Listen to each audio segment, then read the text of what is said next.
Oke, jadi kita lanjutkan dengan standar tata laksana pada malaria ya. Ini yang harus dipahami dulu bahwa untuk memberikan pengobatan malaria maka kita harus memenuhi standar diagnosisnya.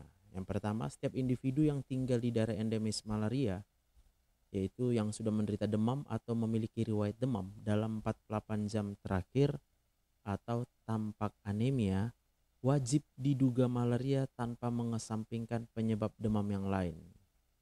Yang kedua, setiap individu yang tinggal di daerah non-endemis malaria yang menderita demam atau riwayat demam dalam 7 hari terakhir dan memiliki risiko tertular malaria wajib diduga malaria. Risiko tertular malaria termasuk riwayat bepergian ke daerah endemis malaria atau adanya kunjungan individu dari daerah endemis malaria di lingkungan tempat tinggal penderita, jadi orang yang datang ya, atau ada riwayat transfusi darah. Setiap individu dengan gejala demam yang punya riwayat sakit malaria sebelumnya, maka diduga malaria. Setiap penderita yang diduga malaria harus diperiksa darah malaria dengan mikroskop atau RDT. Untuk mendapatkan pengobatan yang cepat, maka hasil diagnosis malaria harus didapatkan dalam waktu kurang dari 1 hari terhitung sejak pasien memeriksakan diri. Untuk standar pengobatannya, yang pertama, pengobatan radikal penderita malaria harus mengikuti kebijakan nasional pengendalian malaria di Indonesia. Pengobatan dengan artemisinin based combination therapy atau ACT hanya diberikan kepada penderita dengan hasil pemeriksaan darah malaria yang positif ya. Pemberian ACT harus segera diberikan setelah ada hasil pemeriksaan darah. Penderita malaria tanpa komplikasi harus diobati dengan kombinasi berbasis artemisinin atau ACT ditambah primaquine sesuai dengan jenis plasmodiumnya. Tidak diberikan primaquine pada bayi kurang dari 6 bulan, ibu hamil, ibu menyusui bayi usia kurang dari 6 bulan, dan penderita malaria dengan defisiensi enzim G6PD. ACT yang ada disiapkan oleh program adalah dihidroartemisinin piperaquine. Nah, ini yang tersedia di Indonesia ya. Dan ini harus kita dapatkan dari dinas kesehatan setempat ya. Pengobatan DHP diberikan selama 3 hari sesuai dengan berat badan, yaitu hari ke-0 pada dosis pertama, H1 pada dosis kedua, dan H2 pada dosis ketiga. Penderita malaria berat atau dengan komplikasi harus diobati dengan artesunat intravena dan bila tidak memungkinkan diberikan secara intramuskular. Pengobatan minimal 24 jam, jam ke-0, jam ke-12, dan jam ke-24. Dan jika sudah mengalami perbaikan klinis maupun laboratoris serta pasien sudah bisa makan, maka dilanjutkan dengan DHP yang oral dan primaquine sesuai pengobatan malaria tanpa komplikasi ya. Setiap tenaga kesehatan harus memastikan pasien minum obat dengan benar. Jika memungkinkan, dosis pertama dapat diminum di depan petugas dan kepatuhan pasien meminum obat sampai habis melalui edukasi atau konseling agar tidak terjadi resistensi plasmodium terhadap obat. Jika penderita malaria berat akan dirujuk, sebelum dirujuk penderita harus diberi dosis awal artesunat intravena ataupun intramuskuler. Ini untuk yang dirujuk ya, jadi mana tahu tidak ada fasilitas ICU, maka kita harus memberikan dulu kalau bisa dosis awal artesunat yang intravena maupun intramuskular ya. Karena nanti artesunat akan diberikan injeksinya pada jam ke-0, jam ke-12, dan jam ke-24. Standar pemantauan pengobatannya adalah evaluasi pengobatan dilakukan dengan pemeriksaan klinis dan mikroskopis darah. Pada penderita rawat jalan, evaluasi pengobatan dilakukan setelah 24 jam pengobatan selesai. Berarti di hari ketiga atau hari ke-28. Pada penderita rawat inap, evaluasi pengobatan dilakukan setiap hari hingga tidak ditemukan parasit dalam sediaan darah selama 3 hari berturut-turut. Jadi hari ke-0, hari ke-1, hari kedua, dan setelahnya dievaluasi seperti pada penderita rawat jalan ya. untuk yang rawat inap. Standar tanggung jawab kesehatan masyarakatnya, petugas kesehatan baik klinik, rumah sakit atau masyarakat harus mengetahui tingkat endemisitas malaria terkini di wilayah kerjanya, berkoordinasi dengan dinas kesehatan setempat. Yang kedua, membangun jejaring layanan dan kemitraan bersama dengan fasilitas layanan lainnya, baik pemerintah dan swasta, untuk meningkatkan akses dan mutu pelayanan bagi setiap penderita pasien malaria. Petugas kesehatan memantau pasien malaria dengan memastikan bahwa dilakukan penanganan yang sesuai pedoman tata laksana malaria. Petugas harus melaporkan semua kasus malaria yang ditemukan dan hasil pengobatannya kepada dinas kesehatan setempat sesuai dengan ketentuan dan kebijakan yang berlaku. Baik, kita langsung aja karena teori malaria sudah dijelaskan di video yang sebelumnya. Ya. Oke. Ini adalah diagnostiknya. Pengobatan. Yang pertama kita mulai dengan pengobatan malaria yang tanpa komplikasi, ya. Jadi pengobatan malaria yang dianjurkan saat ini dengan pemberian DHP, ya. Pemberian kombinasi ini untuk meningkatkan efektivitas dan mencegah resistensi. Malaria tanpa komplikasi diobati dengan pemberian DHP dan Primaquine secara oral, ya. Jadi untuk yang malaria tanpa komplikasi, DHP tambah Primaquine. Di samping itu diberikan Primaquine sebagai gametosidal maupun hipnozoidal. Jadi pengobatannya adalah tujuannya untuk membunuh gamet maupun membunuh hipnozoid. Kita mulai yang pertama, pengobatan malaria tanpa komplikasi, yaitu pada malaria falciparum dan vivax. Pengobatan malaria falciparum dan vivax saat ini menggunakan DHP ditambah Primaquine.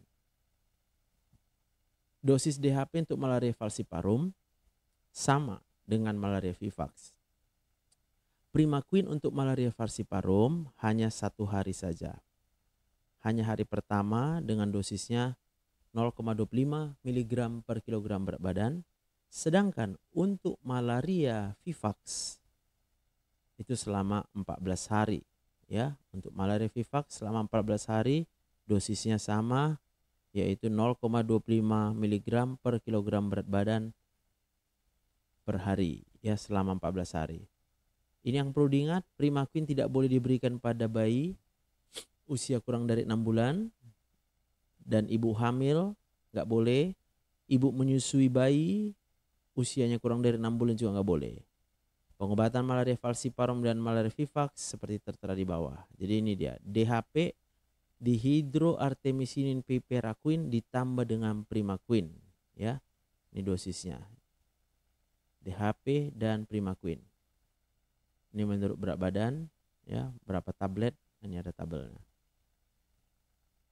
Catatan, sebaiknya dosis pemberian DHP berdasarkan berat badan. Apabila penimbangan berat badan tidak dapat dilakukan, maka pemberian obat dapat berdasarkan kelompok umur. Apabila ada ketidaksesuaian antara umur dan berat badan, maka dosis yang dipakai adalah berdasarkan berat badan. Untuk anak dengan obesitas, gunakan dosis berdasarkan berat badan ideal anak dengan obesitas. Primaquine tidak boleh pada ibu hamil, ibu menyusui bayi kurang dari 6 bulan, dan bayi usia kurang dari 6 bulan. Khusus untuk penderita defisiensi enzim G6PD yang dicurigai, ya, melalui anamnesis ada keluhan atau riwayat warna urin coklat kehitaman. Jadi kalau dia pernah mengalami riwayat itu, setelah minum obat golongan sulfa, Primaquine, kina, kloroquine dan lain, segera dikirim ke fasilitas kesehatan rujukan atau rumah sakit, ya. Karena kemungkinan dia mengalami anemia hemolitik dengan defisiensi enzim G6PD. Dosis Primaquine pada penderita malaria dengan defisiensi G6PD itu adalah 0,75 mg per kilogram berat badan per minggu, diberikan selama 8 minggu dengan pemantauan warna urin dan kadar hemoglobin, ya. Jadi dosisnya Primaquine-nya lebih tinggi jadinya, ya. Oke. Selama 8 minggu dan dipantau warna urin dan kadar hemoglobinnya.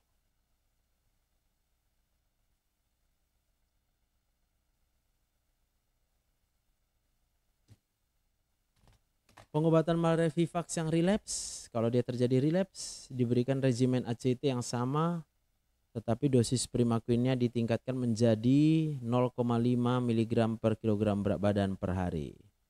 Dan harus disertai dengan pemeriksaan enzim G6PD kalau dia yang relapse. Ya. Untuk ovale, pengobatan malaria ovale saat ini menggunakan ACT yaitu DHP selama 3 hari ditambah dengan Primaquine selama 14 hari. Dosis pemberian obatnya sama dengan malaria Vivax. Untuk malaria pengobatan malaria diberikan DHP selama 3 hari, ya, sama dengan 3 hari dengan tidak memberikan Primaquine, ya, tanpa Primaquine kalau untuk malaria. Sedangkan untuk infeksi campuran, falciparum ditambah Vivax maupun ditambah ovale, diberikan dosis campuran DHP selama 3 hari, kemudian Primaquine selama 14 hari. Ya.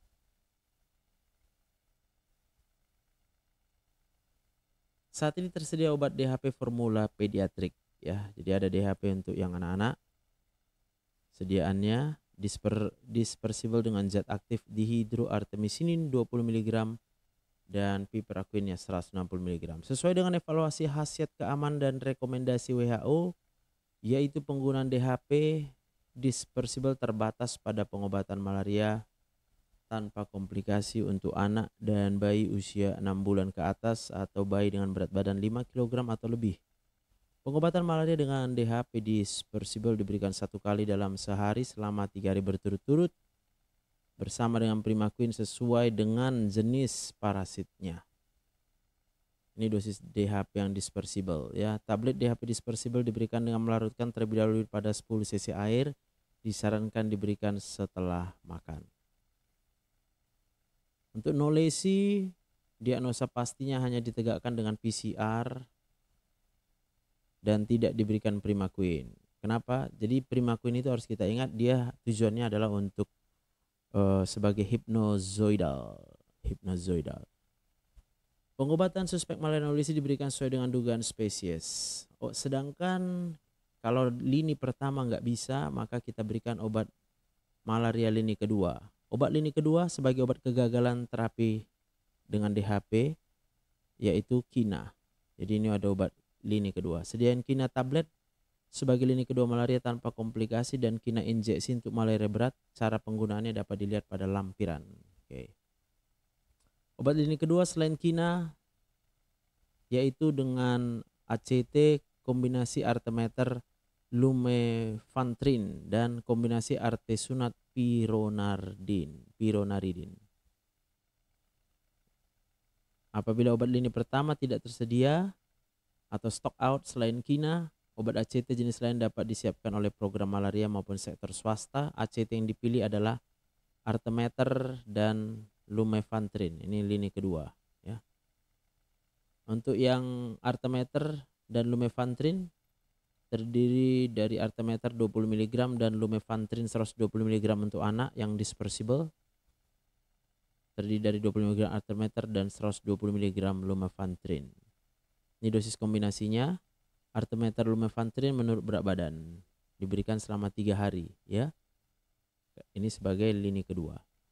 0 jam, 8 jam, 24 jam, 36 jam, 48 jam, dan 60 jam, ya.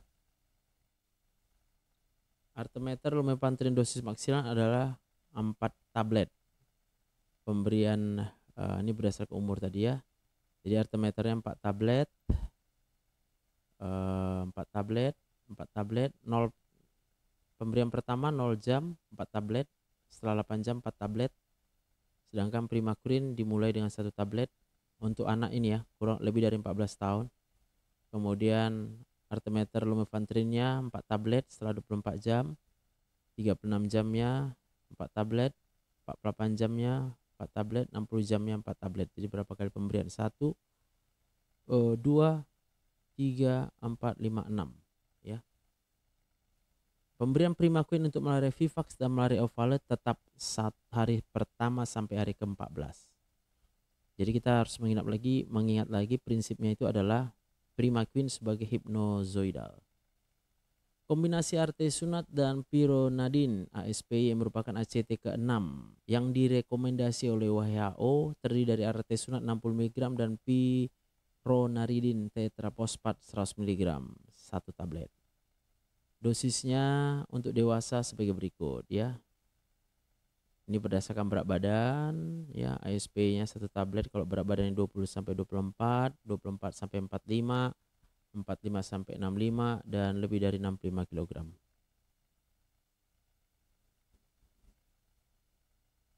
Bentar ya.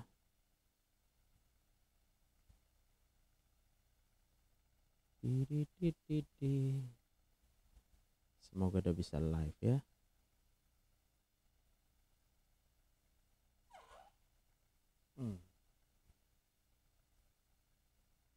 Kita lanjut.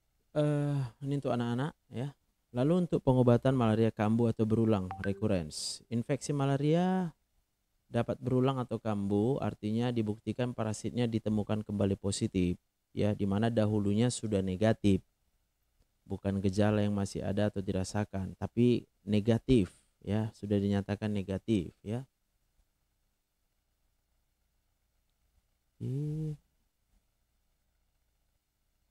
Nah, nah, nah. Nah, nah, nah. Nah, nah, nah, nah, nah, nah.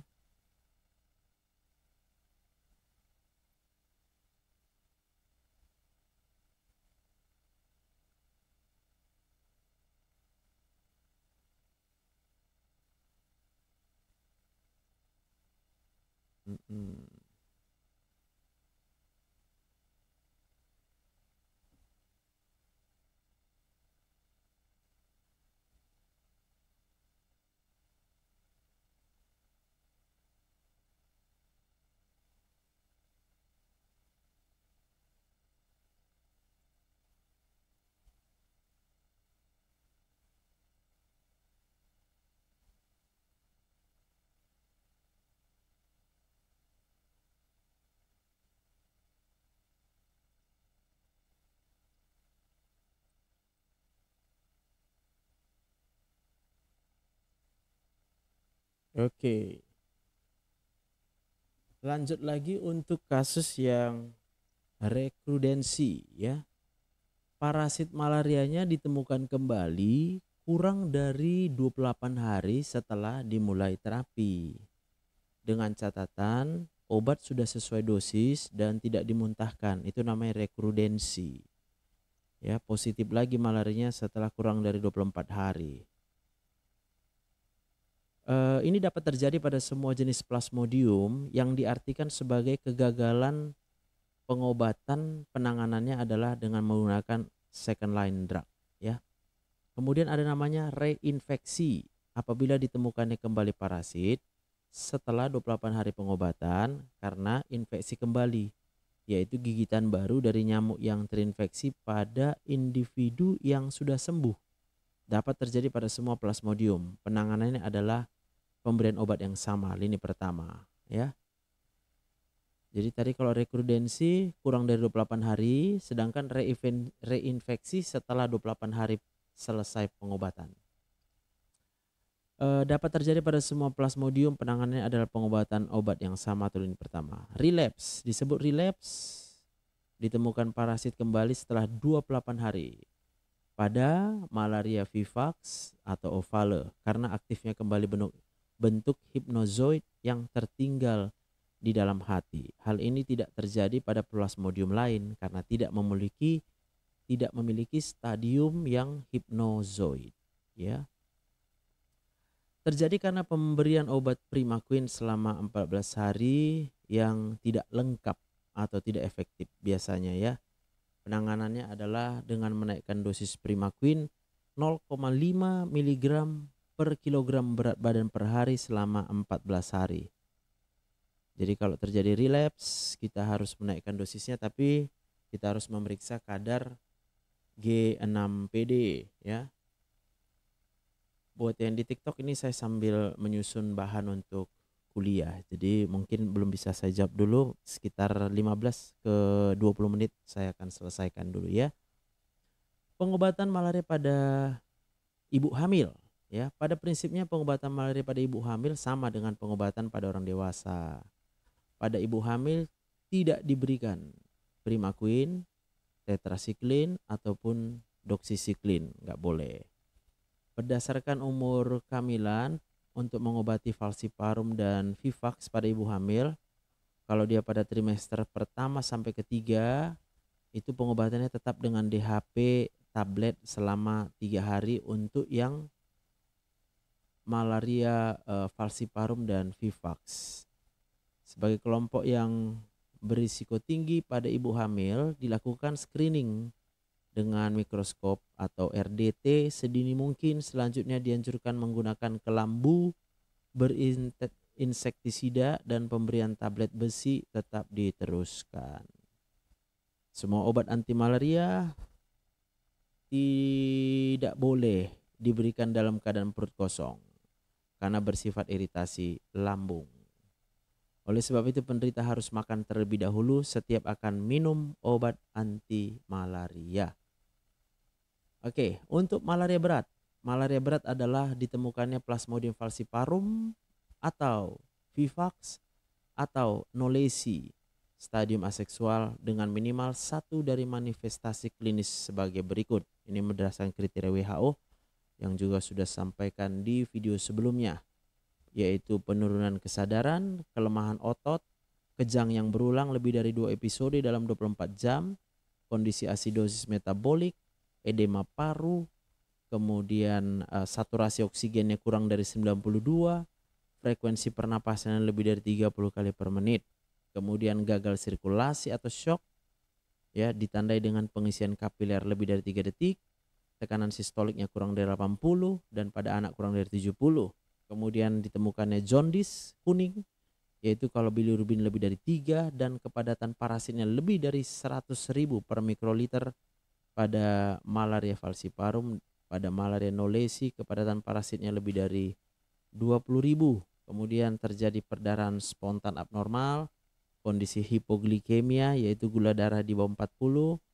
Kemudian ditemui anemia berat pada anak kurang 12, HB kurang dari 5, hematokrit kurang dari 15%, pada endemis tinggi dan HB kurang dari 7, hematokritnya kurang 21 pada daerah endemis sedang rendah. Sedangkan pada dewasa dengan tandanya HB-nya kurang dari 7 atau hematokritnya kurang dari 21%. Yang ke-11 adanya hiperparistemia, yaitu parasitnya lebih dari 2% eritrosit atau 100.000 parasit per mikroliter di daerah endemis yang rendah, atau lebih dari 5% eritrosit atau lebih sama dengan 250.000 parasit per mikroliter di daerah yang endemis tinggi. Lalu dijumpai hiperlaktemia. Jadi selain asidosis metabolik juga hiperlaktemia kalau asam laktat yang diukur lebih dari 5 mmol per liter, ya. Kemudian terjadi gangguan fungsi ginjal, yaitu ditandai dengan kreatinin serum lebih dari 3 atau ureumnya lebih dari 20 mmol per liter. Untuk pengobatan malaria berat, semua pengobatan malaria berat harus ditangani di rumah sakit atau puskesmas perawatan. Bila fasilitas maupun tenaga kurang memadai, misalnya jika dibutuhkan fasilitas dialisis, maka penderita harus dirujuk ke rumah sakit dengan fasilitas yang lebih lengkap.